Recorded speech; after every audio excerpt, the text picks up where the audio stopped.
Bonjour, alors me revoilà. Là aujourd'hui, je vais vous montrer la progression depuis un petit moment que j'ai pas fait de vidéo.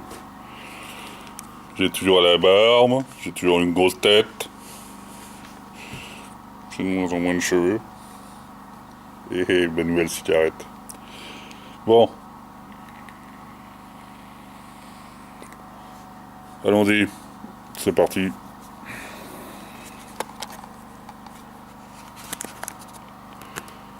Alors, allez, voyons l'électricité déjà. L'électricité. Bon, voilà. Là, tous les fils sont passés. J'ai séparé le chauffage, les prises, les éclairages, les RJ45, fil d'antenne, enfin, il y avait juste la terre que j'ai pas encore passé. Ça fait beaucoup de fils, c'est assez long, j'ai mis 3 semaines tout seul à faire les 4 appartements. Donc ça représente des kilomètres de fils, c'est vraiment de la folie. Enfin, j'en parle pas pour les VMC, c'est pas mieux. Donc là, de ce côté-là, aspiration de l'air. Et l'air vicié, elle part dans la toiture. Donc, comme on le voit, j'ai mis de l'isolant en dessous pour que ça fasse un effet acoustique à peu près raisonnable. Parce que le bois, c'est quand même très, très résonnant. Alors, bon voilà. Voilà ce que ça donne de loin. Bon, on va jeter un œil à l'étage, c'est pareil. C'est pareil, sauf que il y a un petit changement. J'ai fait le plancher du premier étage.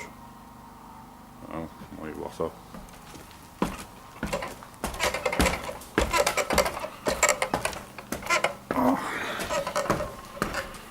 Donc ça a été le premier branchement. Donc c'est un vrai bordel. Les fils, il faut tous les attacher. Bon, après, une fois qu'on a fait ça très mal, le deuxième branchement est là. C'est quand même beaucoup mieux. Et en bas, c'est encore mieux. Alors, donc, les VMC, hein, voilà quoi. Donc le plancher, voilà. Donc c'est encore difficile à définir exactement l'emplacement des chambres. Mais là, je sais réellement où ils sont, puisque avec l'électricité, quand on le fait sans plan, il faut vraiment être sûr de faire les choses correctement, quoi, comme si on y vivait. Alors, on va aller voir l'étage supérieur. Par contre, il n'y a pas beaucoup de lumière. J'espère que...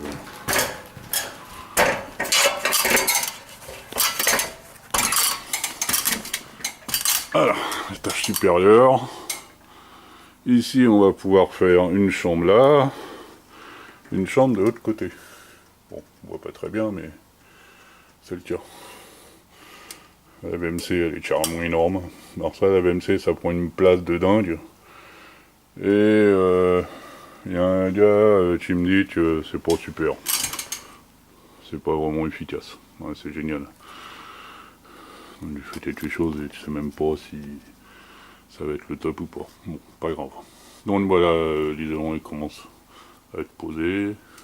Il fait 300 mm et c'est un R7. R7 plus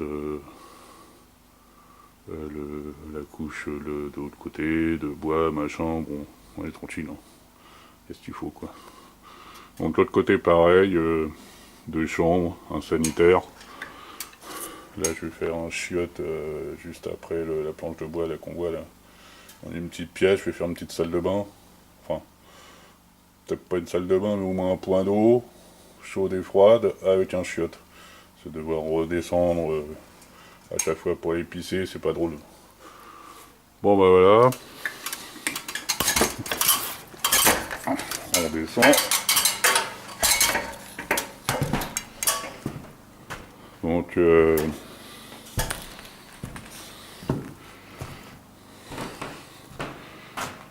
toujours pas reçu mes liens de corps.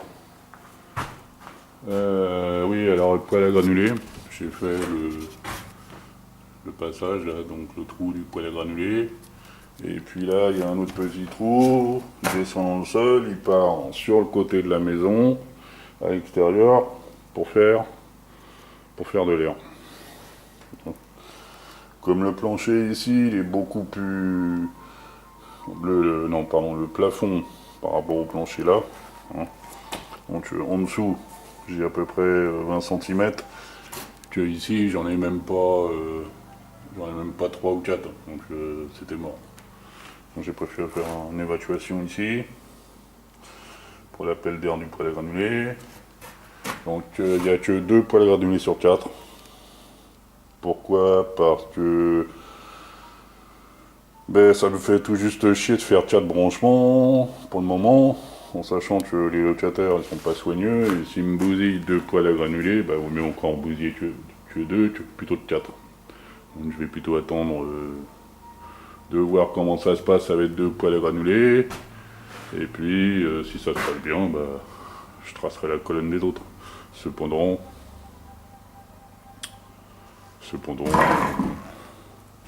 on n'en est pas là. Bon, je coupe cette vidéo et je redémarre de l'extérieur.